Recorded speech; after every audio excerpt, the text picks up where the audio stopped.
We do apologise for the later-than-scheduled start to tonight's film because of extended sport coverage earlier, but it's back on our bikes now on BBC Two. The second of tonight's Moviedromes, with a few thoughts from Alex Cox. Now another deranged biker movie, this one made in England in 1972. There seems to be a French connection here as well, since the script is by one Arnaud Dussault. Unless, of course, Arnaud Dussault is actually a pseudonym. Wasn't David Hare writing biker movies around this time in order to pay his way through socialist realism polytechnic? I think we should be told. The film stars George Sanders and Beryl Reid, who both appear far too infrequently in my opinion. The bulk of screen time is devoted not to George and Beryl, but to a biker gang appropriately named The Living Dead.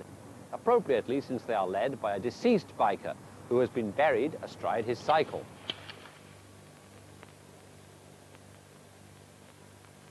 Tom! And another thing. You can only die once. After that, nothing and nobody can harm you. Oh, man, what are you waiting for? All of which leads to some fine out-of-the-grave stuff, none of it quite in the league of the fantastic nightmare sequences of Hammer's Plague of the Zombies.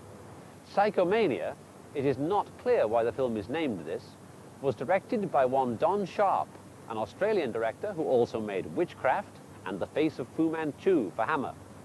Face of Fu Manchu, with Christopher Lee as the demonic doctor, was in my opinion a far better, more inspired film. One can only hope the tide of political correctness has not prevented Lee and Boris Karloff's portrayals of the fiendish Fu Manchu being washed ashore occasionally on our late-night screens. But let there be no mistake. Though it is nowhere near as good as Girl on a Motorcycle, Psychomania is a worthwhile freakoid film with some fine characterizations. Gymkhana girls meet brutish bikers and some outstanding lines of dialogue. To wit, anyone taking a Maximus Leopardus from a graveyard is either foolhardy or ignorant. It's a good mix of late 60s and early 70s Hammer and Amicus horror films and the American biker flicks of the same era.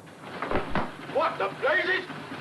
What's going on in there? They just rode. I want to have a talk with you two. Where did you get these machines?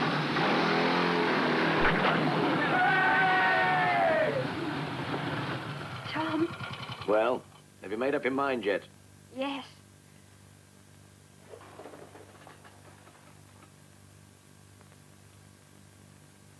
I'm coming with you. If only Harold Pinter had worked harder on the script, I say all would have been well. True fans of this movie will want to order copies of the soundtrack with its theme song, Ridin' Free, sung by Harvey Andrews. He really got it on.